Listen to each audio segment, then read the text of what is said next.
Bonjour à tous, j'espère que vous allez excellemment bien. Aujourd'hui, on va parler Formule 1, on va faire le débrief du Grand Prix de Monaco. On parlera des bleus, du bilan des pilotes au top, également les bonnets d'âne. Ça va être une vidéo plus courte que d'habitude, sans habillage parce que un peu de fatigue là avec le Giro et on a encore pas mal de boulot là sur le Giro pour la dernière semaine. Donc je voulais que la vidéo arrive assez vite. Et puis c'est surtout que le Grand Prix m'a absolument pas passionné. Je pense que ça va pas être la meilleure vidéo de l'année, très clairement de description de ce Grand Prix pour tout vous dire, parce qu'il s'est pas passé grand chose. N'hésitez pas à vous abonner à la chaîne. Je sais que là je viens de vous faire un truc. Vous devez quitter la chaîne normalement. N'hésitez pas à partager la vidéo si vous pensez qu'elle peut intéresser votre entourage, à réagir dans les commentaires, à me dire ce que vous avez pensé de la course, ce que vous avez pensé du week-end de course. N'hésitez pas également à mettre un pouce bleu. Et nous on commence tout de suite par le bilan des bleus. Du côté du bilan des bleus, je commence avec Pierre Gasly. Moi j'ai mis 14 sur 20 pour Pierre Gasly. Encore un week-end solide de Pierre. Qui prend la 6e place en plus des gros points pour le classement constructeur et pour le classement pilote pour lui qui a pas forcément eu le début de saison espéré non plus. Pierre Gasly, mais là c'était vraiment bien. Bon, 6e en course en qualif. De toute manière, entre la course et la qualif, il y a très peu de pilotes qui ont gagné des positions, à part Vettel, Perez. Sinon, ouais, Ocon. Enfin, qu'on gagnait plus qu'une position ou que deux positions grâce à Bottas, il n'y en a pas eu 150. Donc voilà, week-end solide de la part de Pierre. Dommage l'arrêt au stand, mais ils ont suivi la stratégie de Lewis Hamilton. Il fallait suivre la stratégie de Lewis Hamilton. Dommage que Vettel n'était pas dans cette situation-là. Lui, il avait moins à perdre que Pierre Gasly, donc il perd une position sur l'affaire. Mais sinon, bon Grand Prix de Pierre Gasly, voilà, qui a fait une belle course, solide. Pas grand chose d'autre à dire. Je continue avec Esteban Ocon. Vous avez dit que la vidéo va être pas très intéressante, peut-être 12 sur 20 pour Esteban Ocon. Dommage les essais qui ont été un petit peu compliqués du côté du français. Ce qui fait qu'il peut chercher que la 9e place. Le rythme était pas top non plus sur toute la durée du Grand Prix, j'ai trouvé. Il avait un peu moins de rythme que les autres pilotes. On voyait Giovinazzi qui était assez pressant sur lui mais qui n'a jamais pu le dépasser. Donc voilà, dommage Esteban Ocon, les premiers essais, mais il est encore devant son équipier, ce qui est une bonne nouvelle. Pour moi c'est 12 sur 20, il a fait le taf et il a pris les points et c'est ce qu'on lui demande de faire sur ce type de course et sur tous les Grands Prix. Donc c'est pour ça que je mets un 12 sur 20. J'ai oublié de mettre la note du Grand Prix. La note du Grand Prix pour moi c'est un 8 sur 20. Pour tout vous dire, j'ai vraiment pas passé un grand moment dimanche. Et même les qualifications samedi, alors moi je les ai regardées dimanche, j'ai tout regardé avec un jour de décalage, ne m'ont pas énormément passionné non plus. Je pense que le format aujourd'hui du Grand Prix de Monaco devrait être modifié. On parle beaucoup de format avec les courses qualificatives, courses sprint. En qualif, je pense que le format de la Formule I serait plus intelligent. Et est-ce qu'il ne faudrait pas trouver d'autres idées de course ? Parce que là, c'est vraiment forcé. Enfin, après le premier virage et l'épingle, il se passe absolument plus rien. Les deux seuls moments où on a eu un peu d'animation, c'est quand vous avez Bottas qui abandonne et on se dit comment c'est possible. Et de l'autre côté, quand Vettel sort des stands. C'est les seuls moments d'action du Grand Prix. Sinon, moi, je me suis fait chier énormément. Et pourtant, j'ai regardé lundi matin. Lundi matin, entre 10h et midi, je me suis quand même fait chier en regardant le Grand Prix, donc c'était formidable. Je continue donc avec les pilotes au top, parce que vraiment quand je vous dis que la vidéo va être plus courte que d'habitude, c'est qu'elle va être plus courte que d'habitude. Je commence avec Verstappen. Moi j'ai mis un 16 sur 20 pour Verstappen, j'ai pas mis plus pour Verstappen, parce que certes c'est un bon Grand Prix, mais quand même c'était la 3e force du week-end. On voyait, la deuxième force du week-end, Charles Leclerc était vraiment très fort en qualification, dommage qu'il n'ait pas pu partir. Et du côté de Verstappen, certes c'est une victoire, et c'est très important pour lui au championnat.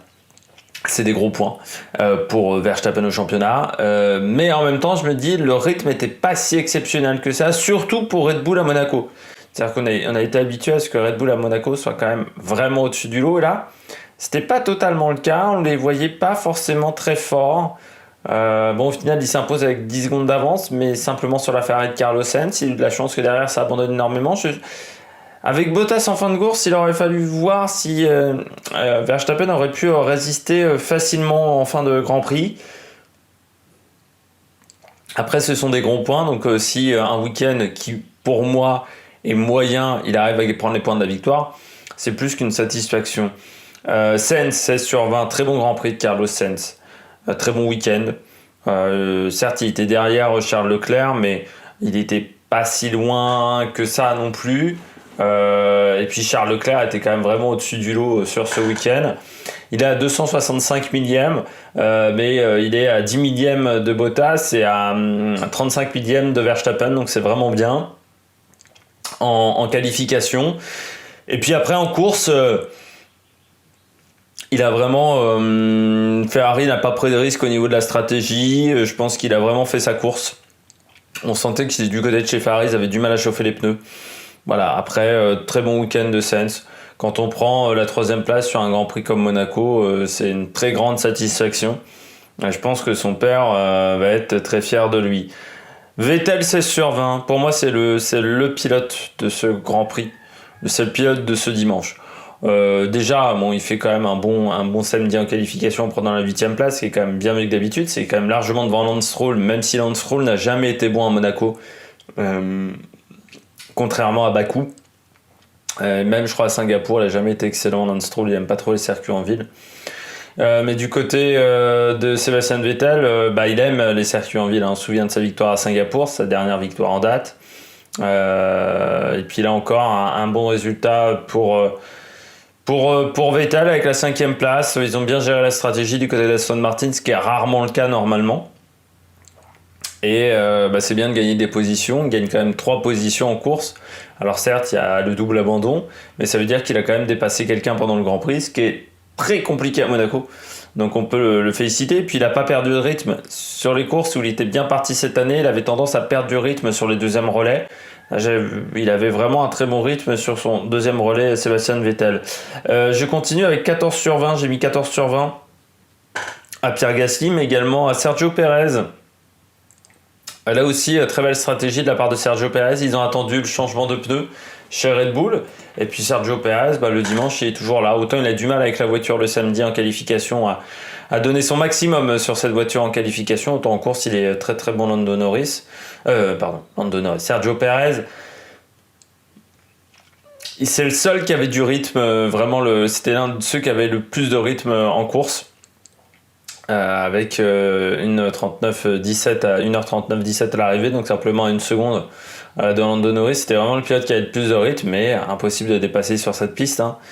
Sur cette piste, il faut 2 secondes et demie, 3 secondes, 4 secondes de plus en vitesse que ses adversaires pour dépasser, donc c'est quasiment impossible. Mais très belle course de Pérez. Là encore, il faudra travailler sur les essais, mais on arrive sur une piste où il est plutôt performant Bakou, donc il faudra faire attention au pilote mexicain. Je continue avec Norris. Norris, je lui ai mis un 14 sur 20 aussi. Bon Grand Prix, bon week-end pour Norris. Encore une fois en podium. Nouveau podium cette année. C'est vraiment le 3e homme pour le moment de ce championnat, vu que Bottas a énormément de problèmes techniques ou un petit peu la poisse. Là, du côté de Lando Norris, chez McLaren, on avait un très bon premier secteur 2, secteur 3, c'était plus compliqué. Mais comme c'est impossible de dépasser à Monaco, ça n'a pas trop posé de problème. Ils ont privilégié ce secteur 1 qui demande de l'attraction, surtout dans le secteur 1. Et c'est vrai que la McLaren a l'air d'être performante dans ce domaine-là. Ça a permis de mettre les couleurs de Gulf aux avant-postes, ce sponsor mythique des années 70, je dirais, au Mans notamment. Et du côté de Lando Norris, c'est quand même un pilote qui cette année est beaucoup plus fiable et beaucoup plus constant que les années précédentes. Les années précédentes, il était capable de faire 1 ou 2 très bons Grands Prix, puis ensuite il avait du mal à enchaîner. Là, cette année, je trouve qu'il enchaîne vraiment très très bien les courses, Lando Norris, et il faut le féliciter pour ça. On passe à Leclerc. Leclerc, je lui ai mis que 13 sur 20. Alors, certains vont dire c'est insultant pour Charles Leclerc. Il était très rapide ce week-end. en essai en qualification. Mais je baille un petit peu, je m'en excuse, mais pour vous dire comment ce Grand Prix m'a passionné. Mais du côté de Leclerc, il y a des erreurs. L'erreur en qualification, bon, ça lui coûte cher quand même pour la course. Alors c'est pour ça que je mettrais sûrement, parce que déjà Leclerc ne marque pas de points ce week-end, ce qui n'est pas top au niveau du championnat, mais aussi parce que, certes, il était rapide, mais je pense qu'il n'était pas obligé de prendre autant de risques en qualification que ce qu'il a fait. Et ça me rappelle son accident, un petit peu l'accident en qualification à Bakou, il y a 2 ans, où il avait énormément attaqué, trop attaqué, et il avait fait une erreur de pilotage. Et ben là, j'ai trouvé que c'était un petit peu pareil, il n'avait pas besoin d'en faire autant, je pense, Leclerc, et ça a eu des conséquences dramatiques. Après, Ferrari a contrôlé énormément de pièces. Le problème, c'est qu'entre les qualifs et la course, il y a aussi un moment de parc fermé. Ils ne pouvaient pas tout contrôler. Donc, ils ont contrôlé le maximum de choses, mais il y a un moment, tu ne peux pas tout faire non plus en termes de contrôle. Il fallait ne pas taper, et c'est dommage. Mais c'est ce que Norris a fait. Stroll, 12 sur 20. Week-end où il s'en sort bien, Stroll, avec les points de la 8ème place. Certes en retrait par rapport à Vettel, mais encore une fois, c'est un peu comme Ocon, il a fait le taf. 12 sur 20, c'est un pilote qui fait le taf, il ramène les points. Alors certes, il est derrière son équipier, ça c'est un petit peu dommageable, mais il prend quand même une belle 8ème place, c'est des points importants pour son équipe au championnat constructeur. Donc ça va être très très important, et puis il partait loin sur la grille, il partait 13ème. C'est vrai qu'avec Vettel, ce sont vraiment les deux pilotes qui ont gagné le plus de positions, et Perez en course. Bon voilà, du côté de Lance Stroll, en plus c'est jamais simple de partir en milieu de peloton à Monaco. Donc je trouve qu'il a fait vraiment du très très bon travail de ce côté-là. J'ai mis 12 sur 20 à Bottas. Compliqué de noter le Grand Prix de Bottas parce que d'un côté, il y a ce problème d'écrou et ça, il peut pas y faire grand-chose. Par contre, moi ce que je lui reproche, c'est d'avoir été obligé de s'arrêter aussitôt avec sa voiture. Et je pense qu'il utilise trop les pneus.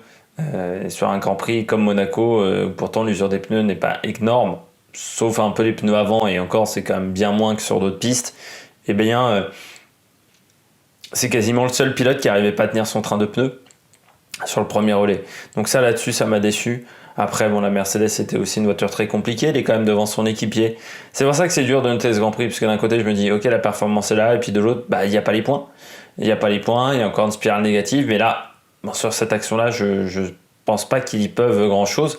Par contre, il aurait pu s'arrêter plus tard et avoir une autre stratégie, parce que je pense qu'il serait peut-être pas ressorti devant Carlos Sainz, ou ça aurait été peut-être plus compliqué en fin de course pour Bottas, qui a quand même naturellement un problème de rythme en course, parce que même à Monaco, on a bien vu que Verstappen était bien plus à l'aise que lui sur le rythme de course. Giovinazzi, 11 sur 20.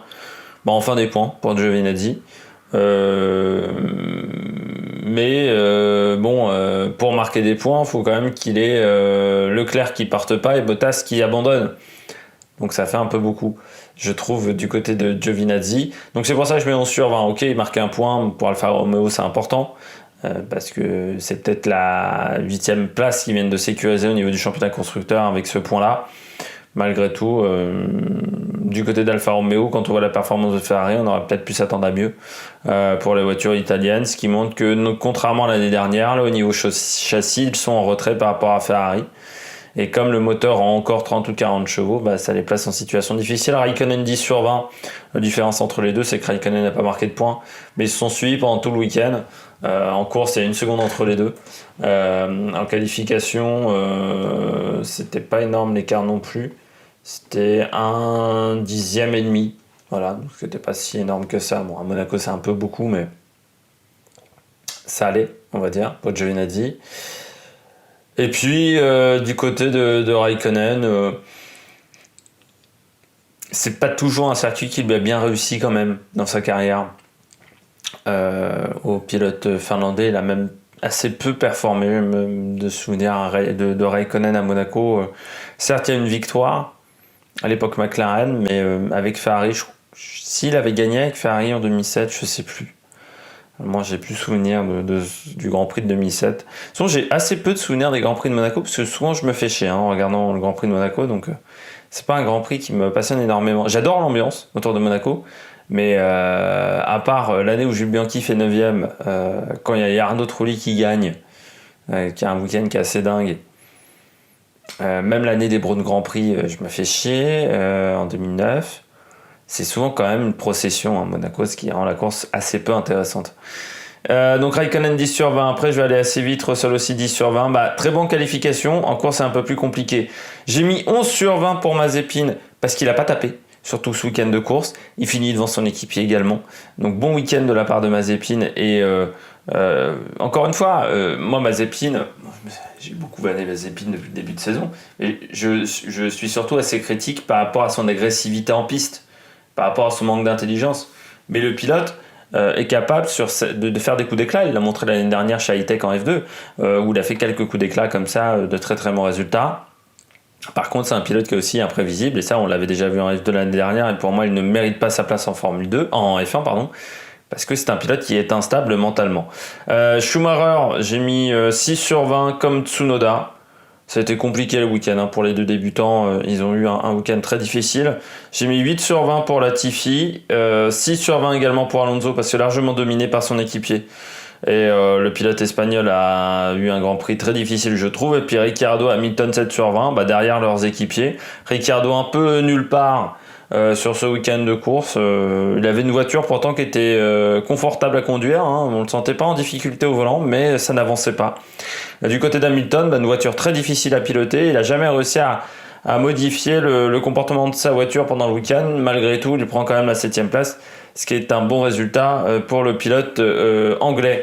On va passer rapidement, et j'ai oublié de le mettre sur l'affichage, voilà, le disque dur qui va s'afficher un petit peu.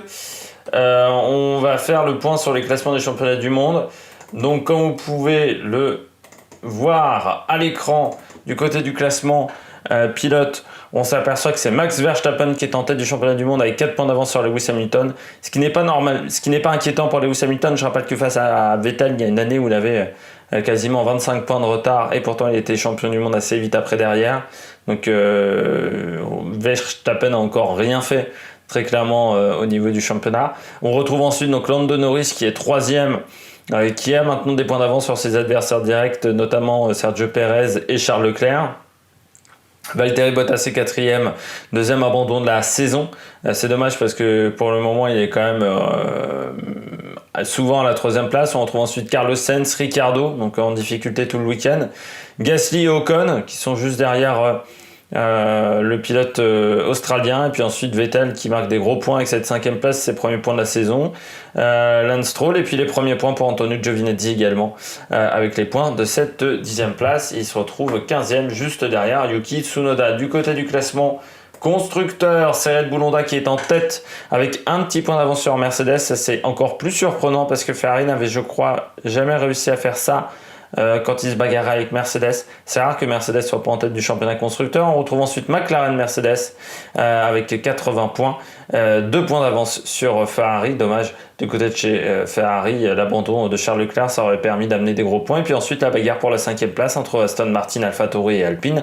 1 point d'écart entre chacune de ces équipes. Et puis on retrouve Alfa Romeo avec un petit point, 8ème, et 2 équipes n'ont encore pas marqué de points, c'est Williams et Haas. Peut-être que ça arrivera du côté de chez Williams en cours de saison. J'espère que vous avez aimé cette vidéo. Si vous avez aimé cette vidéo, n'hésitez pas à réagir dans les commentaires, n'hésitez pas à vous abonner à la chaîne, n'hésitez pas à mettre un pouce bleu. Et puis nous, on se retrouve pour de nouvelles aventures sur la Mag Production. Ciao, ciao.